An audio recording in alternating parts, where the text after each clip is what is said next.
Dieu vous bénisse. Je vous invite à bien suivre la prédication qui sera donnée sur le son pour découvrir ce que Dieu a fait connaître. Ceci va ajouter un plus à ce qui est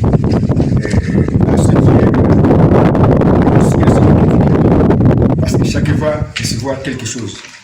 Que Dieu bénisse celui qui va partager cette vidéo avec les autres. Un mot de prière avant de commencer. Dieu bien-aimé, nous sommes reconnaissants pour ces quelques moments que tu nous accordes, Père bien-aimé, pour parler du signe de l'unité que tu m'as enseigné. Seigneur, donne-moi la sagesse et aussi l'intelligence qui ne peuvent venir que de toi, afin d'être simple et clair, Père bien-aimé, de toi, afin aussi d'être une bénédiction pour les autres.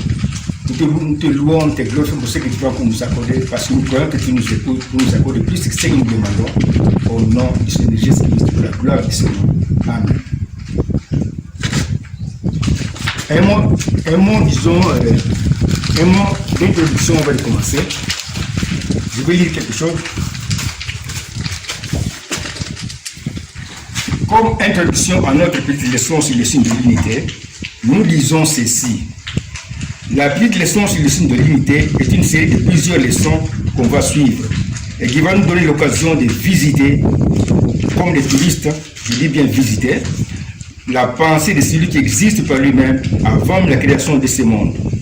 Cette visite de la pensée de celui qui existe par lui-même va surtout nous amener à comprendre que le récit biblique a été créé par son auteur avant la création de ce monde comme un film prophétique très douloureux dans lequel les acteurs vont poser les actes réels de douleur, de honte, de peur, de joie, etc. Les films conçus par les hommes dans lesquels les acteurs font semblant de pleurer, de rire, de tuer ou d'être tristes sont donc différents des films prophétiques qui annoncent des prophéties sous forme d'images. C'est en quelque sorte une bande dessinée hors série, créée par Dieu dans sa pensée, mais à partir de son signe prophétique que l'auteur de la Bible appelle le signe de l'unité. Nous devons donc utiliser son signe de l'unité comme instrument qui va nous servir de guide pour visiter un peu, comme des touristes spirituels, la pensée de celui qui existe par lui-même. C'est vrai que beaucoup critiquent la Bible et osent même dire que ce sont les hommes qui ont écrit ce livre. Et il semble qu'ils ont raison parce qu'ils ont trouvé dans ce livre plusieurs contradictions.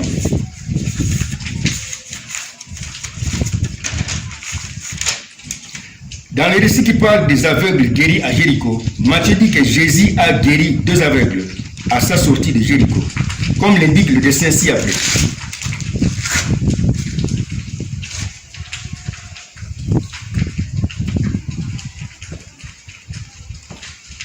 Comme le montre le dessin ci-après, Jésus à sa sortie de Jéricho a guéri 2 aveugles, selon Matthieu 20, 29 à 30.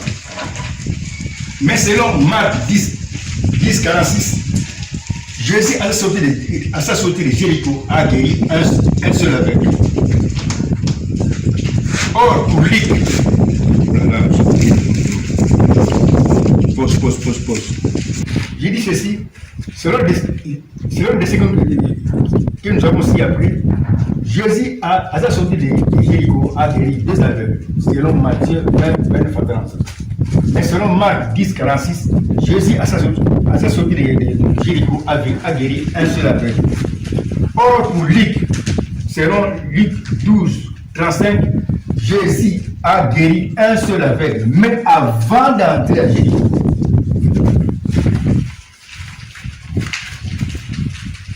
Là, je continue à lire mon écrit, sans savoir que ces contradictions sont de belles prophéties présentées sous forme de contradictions.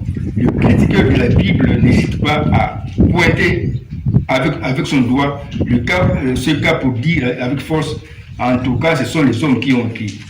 Et il semble que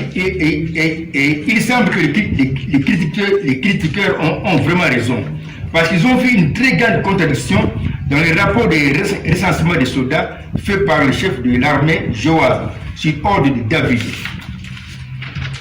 Voici ce rapport qui est planté dans 2 Samuel 24, 9 et repris dans 1 Chronique 21, 5.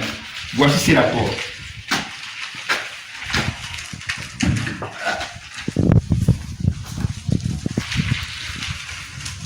selon 2 Samuel 24:9, dans ce rapport, Israël a 800 000 hommes, c'est-à-dire 800 000 soldats. Or, le même rapport qui est repris dans 1 Chronique 21:5 rapporte que Israël a seulement plutôt 1 500 000 hommes. Juda, selon 2 Samuel 24:9, a 500 000 hommes. Or, le même Juda, selon 1 Chronique 21:5, qui a repris ce même rapport, on nous parle ici de Juda qui a 470 000 hommes.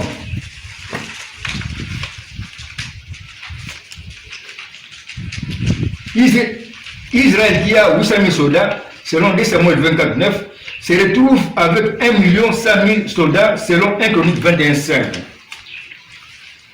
Je continue. Le cas des nombres d'hommes tués à cause de l'impudicité commise à Baal-Péor est très fréquent.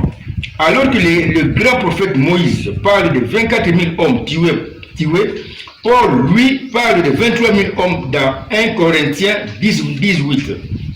Les quatre de vivants d'Ézéchiel 1 présentent 4 ailes, alors que les mêmes quatre de vivants présentent dans Apocalypse 5:4 6 ailes. 3 évangélistes s'accordent pour dire qu'après le troisième reniement de Pierre, on a entendu un seul chant de coq.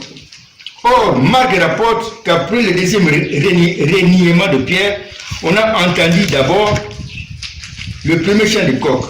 Mais après le troisième reniement de Pierre, on a entendu un deuxième chant du même coq. Le coq de Marc a donc chanté 2 fois. La liste est très longue de contradictions que les critiqueurs de la Bible présentent avec moquerie. D'ailleurs, tous les 4 récits sur la résurrection du Messie se contredisent. Or, l'auteur de la Bible appelle une contradiction trouvée dans sa Bible un signe de contradiction prophétique qu'il appelle aussi signe de faute prophétique, qui veut dire ceci, veuillez bien suivre.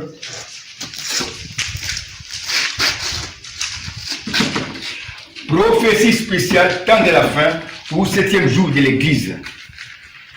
Parce qu'il y a 7 jours prévus par Dieu pour l'Église. Je répète ceci.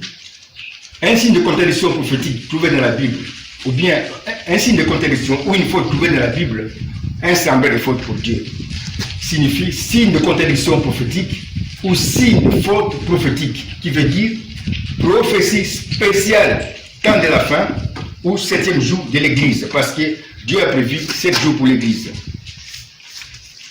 Autrement dit, ou aussi prophétie spéciale seconde venue du Messie. Ceci veut dire que comme on va le découvrir, une contradiction trouvée dans la Bible est un signe prophétique qui annonce, mais alors secrètement, ce qui va se passer au temps secret de la seconde venue du Messie. La Bible est donc le seul livre au monde dans lequel on trouve des contradictions qui sont de très belles prophéties, mais alors très secrètes sur la seconde venue du Messie. Je répète ceci, la Bible est donc le seul livre au monde dans lequel on trouve des contradictions qui sont de très belles prophéties, mais alors très secrètes sur la seconde venue du Messie. Des contradictions qu'on va ouvrir comme des mystères et qu'on va alors bien comprendre et qui vont finalement nous présenter la Bible comme un livre sans contradiction et sans faute, c'est-à-dire un livre parfait, écrit avant la création de ce monde, dans la pensée de celui qui existe par lui-même, qui est à la fois un signe de contradiction ou un signe qui provoque la contradiction et aussi un signe de l'unité, c'est-à-dire un signe qui provoque l'unité, comme le dit Simeon dans Luc 2:35 quand il a tenu dans ses bras bébé Jésus. Simeon a dit ceci à Marie, sa mère. Voici, cet enfant est destiné à amener la chute et le relèvement de plusieurs en Israël et à devenir un signe qui provoquera la contradiction. La petite leçon sur le signe de l'unité, je répète, est une série de plusieurs leçons qui vont nous aider à faire un peu de tourisme dans la pensée de celui qui existe par lui-même et voir dedans ce qu'il pensait dans sa pensée avant de créer ce monde. Nous allons donc entrer dans une dimension de Dieu qui n'a pas encore créé, mais qui est en train de penser. Il va donc créer plus tard seulement. Je répète ceci, la petite leçon sur le signe de l'unité, je le répète, est une série de plusieurs leçons qui vont nous aider à faire un peu de tourisme dans la pensée de celui qui existe par lui-même et voir dedans ce qu'il pensait dans sa pensée avant de créer ce monde.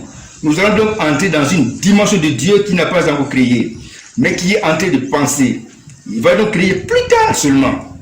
Dans cette dimension de Dieu qui est en train de penser, avant de créer ce monde, nous allons en quelque sorte fouiller les dossiers de celui qui existe par lui-même, qui était dans sa pensée, qui est pour lui son bureau de prophétie.